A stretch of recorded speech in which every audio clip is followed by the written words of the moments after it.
Registration accepted. You may now proceed through the historical displays in the orientation hall, or continue on to the examination.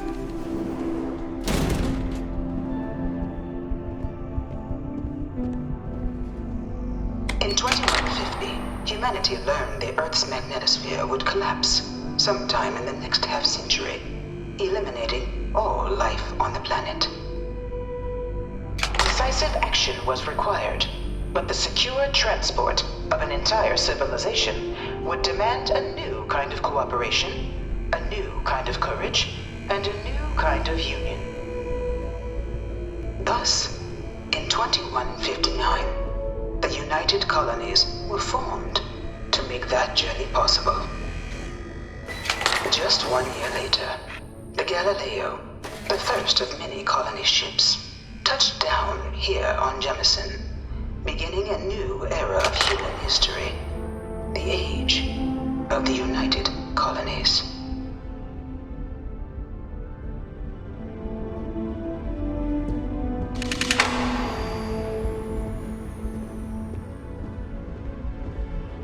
From their foundation, the United Colonies strove to provide all their citizens with opportunity, security, and peace. But there were those among the UC that still wanted something more: independence. So in 2161, the UC issued the Centaurus Proclamation, granting UC citizens the right to settle distant worlds and form their own sovereign powers. It wasn't long before the first new faction, the Free Star Collective, was formally organized in 2188, later followed by House Varun, revealing themselves to the universe in 2230.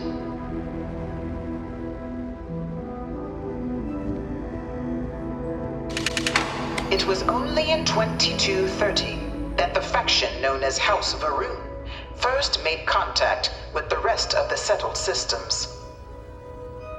Founded by the passengers of a colony ship that had left New Atlantis and disappeared 4 decades earlier, House Varun was a faction unlike any other. A theocracy dedicated wholly to the beliefs of its isolationist founder, Janan Varun. House Varun initially made overtures of peace towards the rest of the settled systems. They claimed their only intention was to spread the word of their god, the Great Serpent. But none could have guessed that this worship might take the form of a bloody war, the Serpent's Crusade.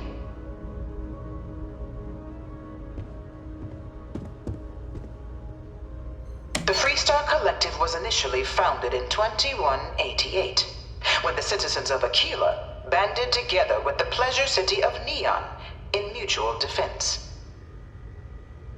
But in 2194, after the deployment of a UC medical star station in orbit around their world, the citizens of Narion also requested to join the collective. The resulting rise in tensions between the Freestar Collective and UC culminated in the settled system's first intergalactic conflict, the Narion War. Despite a decisive victory by the UC, the colonies permitted the citizens of Narion to join the collective, forming the basis for the fiercely independent union that persists to this day.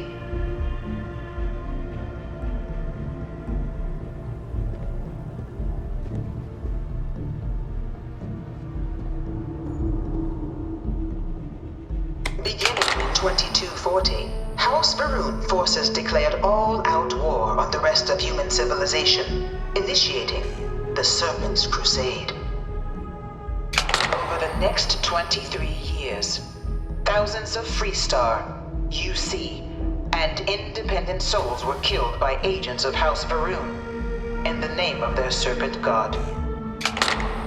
It was only with the death of their founder in 2263 and the succession of his heir, Jarek, that House Varun finally sued for peace. There remains, however, select members of House Varun who refuse to recognize the cessation of hostilities their leaders established. Even after House Varun's mysterious disappearance, these zealots remain a threat to all who encounter them. Their pacification, a goal of all space.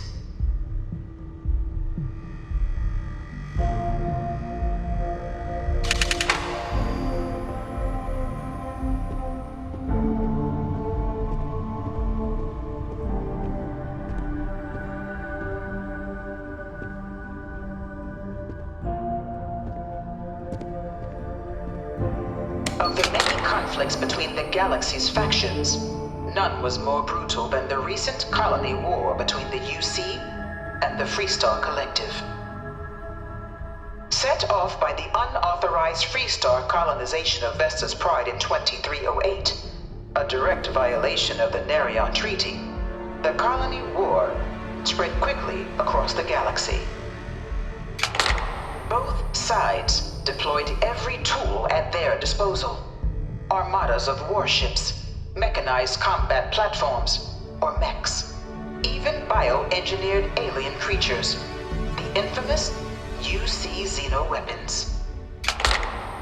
It was only in 2311 at the Battle of Cheyenne that the scales finally tipped. The Freestar Collective, utilizing their civilian fleet as a human shield, successfully crippled the superior United Colonies Navy. After their shocking victory against the galaxy's greatest navy, the Freestar Collective offered terms of peace, which the colonies, out of an interest in staving off any further human costs, accepted. The galaxy has been rebuilding ever since.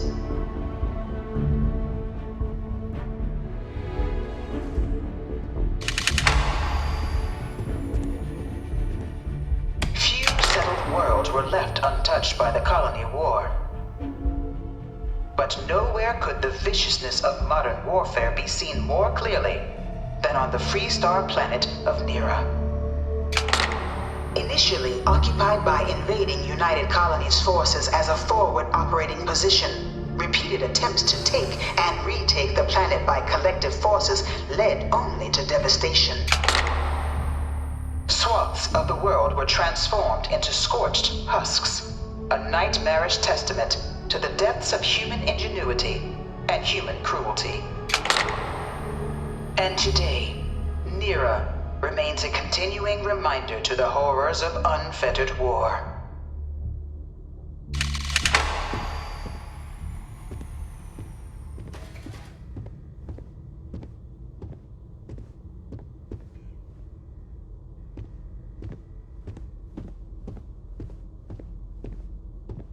I bring her here almost every day to stare at this thing. All 4 of my last science papers have been on terramorphs.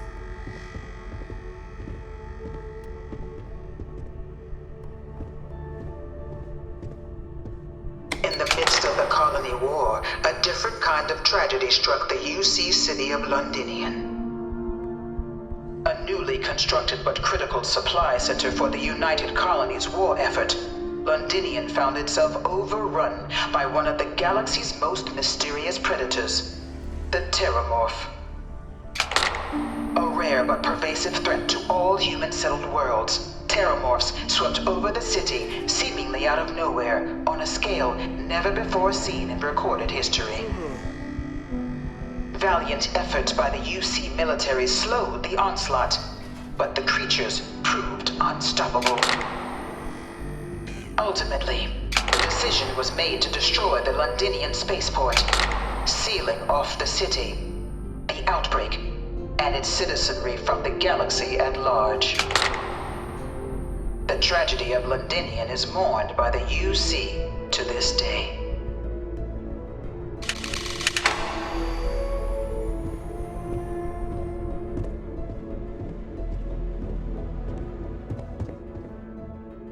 After the devastation wrought by the colony war, the UC and the Freestar Collective came together to ratify a treaty that became known as the Armistice.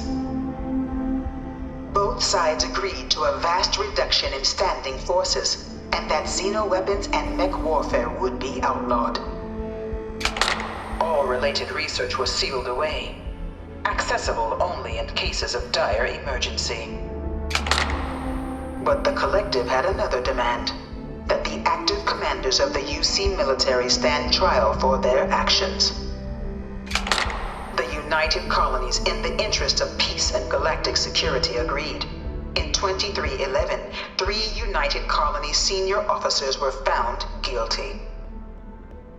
Commander Henry Durant, General Indira Rastogi, and Fleet Admiral Francois Sanon, known better as Ve Victus. All were sentenced to death for their actions, bringing the colony war to a close and returning peace to the galaxy at long last.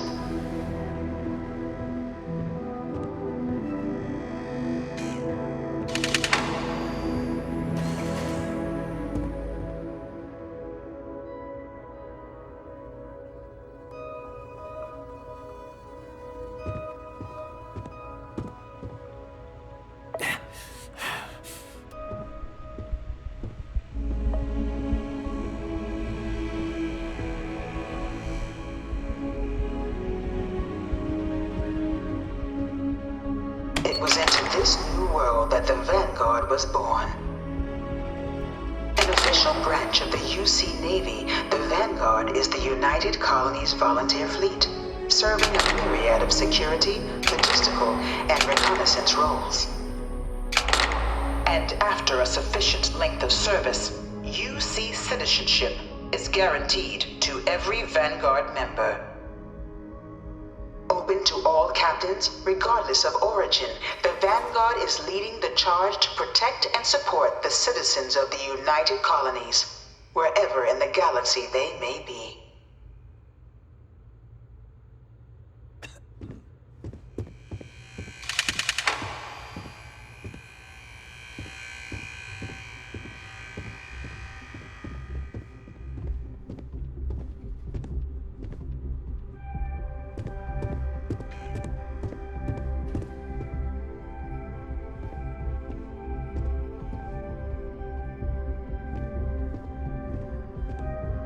No one is born a United Colonies citizen. Only through service to the UC can one hope to earn one's citizenship. But the UC prides itself on taking care of its people. Cost of living controls mean citizens pay less than their foreign counterparts for needs big and small. All citizens are issued a grant upon joining to get themselves on their feet. And only UC citizens have the opportunity to purchase property, getting the chance to live in one of the most beautiful cities in the settled systems. By joining the Vanguard today, you too can begin earning your place here, in the heart of galactic civilization, as a citizen of the United Colonies.